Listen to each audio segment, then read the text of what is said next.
So example number 8 क्या है, find the zeros of the polynomial x square plus 1/6x minus 2 and verify the relation between the coefficient and the zeros of the polynomial.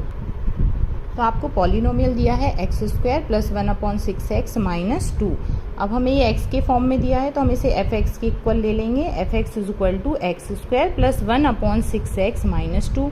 अब ये आपको upon में दिया गया है, इसे हम सॉल्व कर लेंगे। पहले तीनों का डिनोमिनेटर क्या होगा 6, तो नीचे आएगा 6, ऊपर क्या हो जाएगा 1 6x स्क्वायर प्लस 6 1 जा 6, तो x ये 1 6 जा 6, ऊपर 6 से मल्टीप्लाई होगा तो माइनस का 12। यहाँ हम 1/6 कॉमन ले लेंगे तो 6x square plus x minus 12, ये हमारा सिंपल इक्वेशन हो गया। इसे हम सॉल्व करेंगे।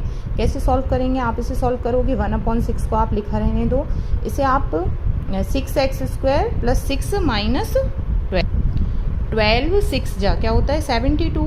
हमें ऐसे स्प्लिट करना है कि मल्टीप्लाई करने पर 72 आ जाए और प्लस और माइनस करने पे आपका 1x बचे। तो 9 8 जा 72 होता है और 9 में से 8 आपका माइनस होगा तो आपके पास 1x बचेगा। तो हम इसे कैसे स्प्लिट करेंगे 6x स्क्वायर प्लस 9x, क्योंकि हमें प्लस का चाहिए तो प्लस वाला हम बड़ा नंबर लेंगे, माइनस का 8x और माइनस का 12। अब ये क्या हो जाएगा आपका 1/6, यहाँ दो दो के हम टर्म लेंगे। यहाँ से आप क्या कॉमन ले सकते हो, यहाँ से हम ले सकते हैं 3x। ऐसा हमें नंबर कॉमन लेना है जो दोनों से डिवाइड हो जाए। तो 3 की टेबल में 6 भी आता है 9 भी आता है, तो हमने 3x कॉमन ले लिया। यहाँ पे क्या बचा आपका 2x प्लस 3 माइनस, यहाँ से आप क्या ले सकते हो 4 3 जा 12, यहाँ हमें 3 बनाना है तो 4 कॉमन ले लेंगे। 4 कॉमन लेंगे तो यहाँ क्या हो जाएगा 2x प्लस 3, बाहर माइनस है अंदर ये माइनस बाहर ले लिया हमने तो अंदर का ये साइन चेंज हो जाता है।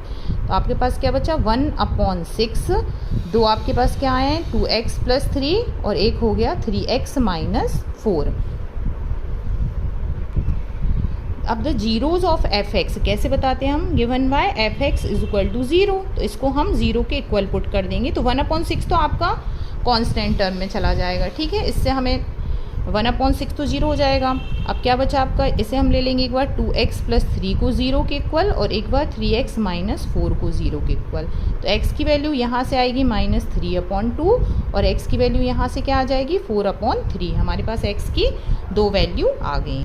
अब हमें क्या बताया है कि हमें रिलेशन को वेरीफाई करना है। सबसे पहले जो हमें वैल्यू दी होती हैं इन्हें हम क्या मानेंगे, अल्फ़ा की वैल्यू ले लेंगे -3/2 और बीटा की वैल्यू हम ले लेंगे 4/3।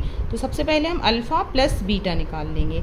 अल्फ़ा प्लस बीटा आपका क्या होगा -3/2, जब माइनस का नंबर हो तो आप ब्रैकेट में लिख लो तो वो आसान हो जाता है 4/3। इसे आप सॉल्व करेंगे तो आपका क्या आंसर आएगा, दोनों को सॉल्व करेंगे तो हमारा आंसर आएगा नीचे 6, ऊपर आ जाएगा माइनस का 9 प्लस का 8, सो -1/6। ये आपका आंसर आ गया alpha plus beta. Alpha into beta क्या होगा -3/2, इसका मल्टीप्लाई करेंगे हम 4/3 से। सो 3 से 3 क्रॉस हो गया, 2 1 जा 2, 2 2 जा 4, सो माइनस का आपका साइन है तो ये आ गया आपके पास -2। सो अल्फ़ा प्लस बीटा की वैल्यू आ गई आपके पास -1/6 और अल्फ़ा इंटू बीटा क्या आ गया आपके पास माइनस। अब अल्फ़ा प्लस बीटा क्या आया हमारा -1/6 और अल्फ़ा इंटू बीटा क्या हो गया -2। अल्फ़ा प्लस बीटा क्या होता है -b/a और ये होता है c/a। अब यहाँ पे आपके पास v की वैल्यू क्या हो गई, यहाँ भी माइनस है यहाँ भी माइनस है, सो v की वैल्यू हम ले लेते हैं 1, ठीक है। a की वैल्यू क्या आ गई, a की वैल्यू आ गई आपकी 6। अब यहाँ पे नीचे 6 नहीं है, a की वैल्यू अलग है, तो हम क्या करेंगे यहाँ ऊपर नीचे 6 से मल्टीप्लाई कर देंगे। तो ये हो जाएगा आपका 6 2 जा 12 माइनस का 12/6, सो c की वैल्यू आपकी क्या आ गई माइनस का 12। अब a b c की वैल्यू लेके हम क्या करेंगे इक्वेशन बनाएंगे। इक्वेशन क्या होता है ax square plus bx plus c। तो a की वैल्यू क्या है आपके पास 6, सो 6x स्क्वायर। v की वैल्यू क्या है 1, सो प्लस x हो गया आपका और c की वैल्यू क्या है -12, सो -12।